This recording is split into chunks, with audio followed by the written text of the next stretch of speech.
question here. Actually, somebody called Claude here. Claude? Claude. Oh, that's not our Claude, is that? Is that No, Yorkshire he's waving at you. Claude?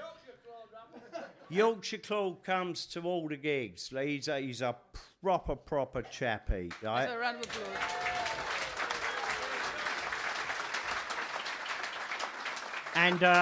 And a very important friend of ours in that, you know, that we are friends with our fans, aren't we? And vice versa, right? We know each other.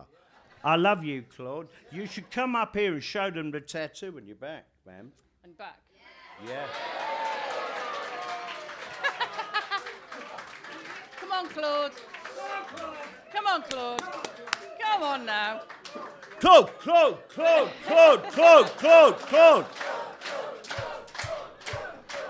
Yeah, look.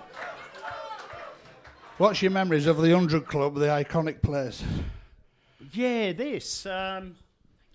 Not really much. They were asking me this earlier, Claude, right? Did I feel anything about the dressing room? I mean, who the fuck does? But it's once on this stage. I mean, this is really early Pistol. We only did one gig here, right? And it became legendary, and everybody in the fucking world said they were here. It was a nutty gig, right? You're the singer, you're here. And the first thing you're looking at is this pillar. Right? And that's all you see. So, you know, I really hit the big time now. And you're 3 yards from a fucking wall. You might as well fucking go back to prison, you know? Your cell would be bigger. And that's it, and that's absolutely honestly it, that pillar. They tried to I don't know, they've wrapped something around it now that kind of like makes it look arty. Yeah.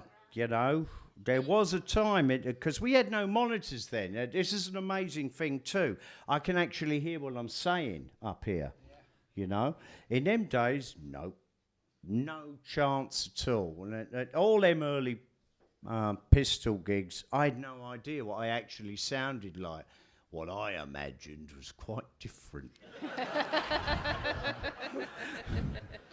And I'll tell you, when somebody plays it back to you, it's the most fucking soul-destroying. But you know what? You pick yourself up and you start all over again.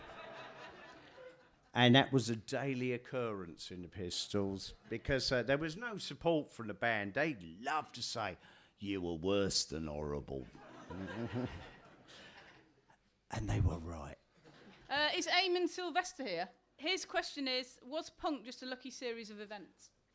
I know what you're saying. Of course, everything in life is a series of events, but what you've got to do is you've got to have the armour or the mentality or the goods inside that you can hop on the situation really quick and be able to grab it. Now, you know, it's not ego here, but if I wasn't fully read, smart, read and write and fucking capable of like putting lyrics together, there wouldn't be a Sex Pistols. There'd be Fabian Quest and his genital. And this is really funny because Fabian Quest was Alvin Stardust's other name. And he actually tried out for the band before me, so... Is that true? Yeah.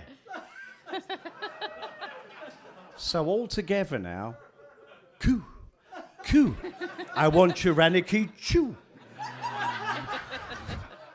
You're so pretty vacant, there's nothing I can do. I really love your choo. Oh.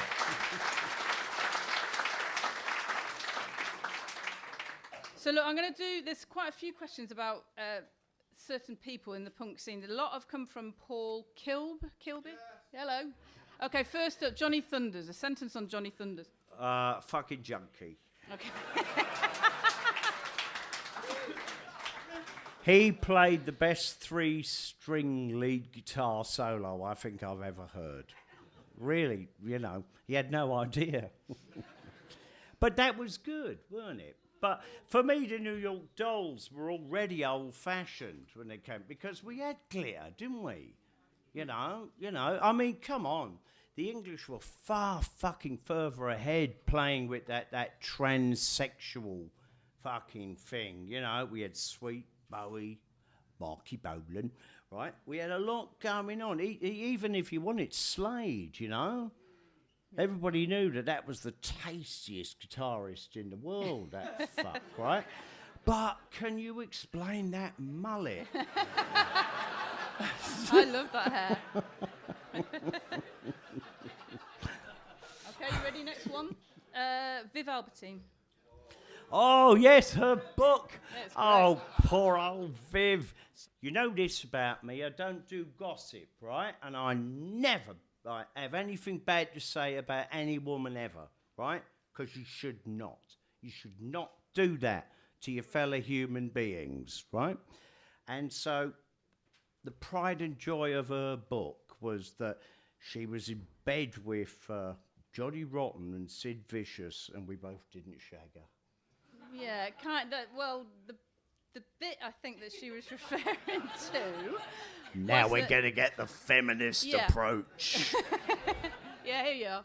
Viv was a mate, a friend. Yeah, but that's what the scene is. You quite know, like. and many things went on, but I will never tell you that because that's none of your fucking business. Okay.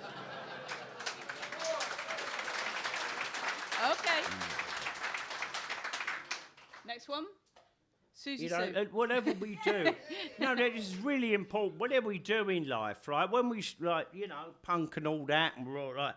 But we're not out there to degenerate or grass up or be flippant and mealy-mouthed about anybody at all. And I love Viv. She's really great, but she was always a bit older than us and a bit posher and couldn't quite be trusted. She could have said worse. Thank God she didn't.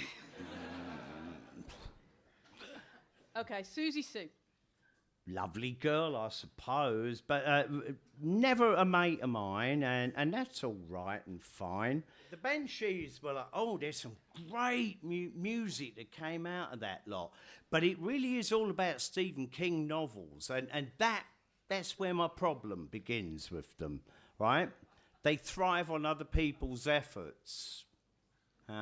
There's not much originality, and that's a shame because I'll tell you, Severin, all of these great people, these are really, truly excellent human beings. I loved her.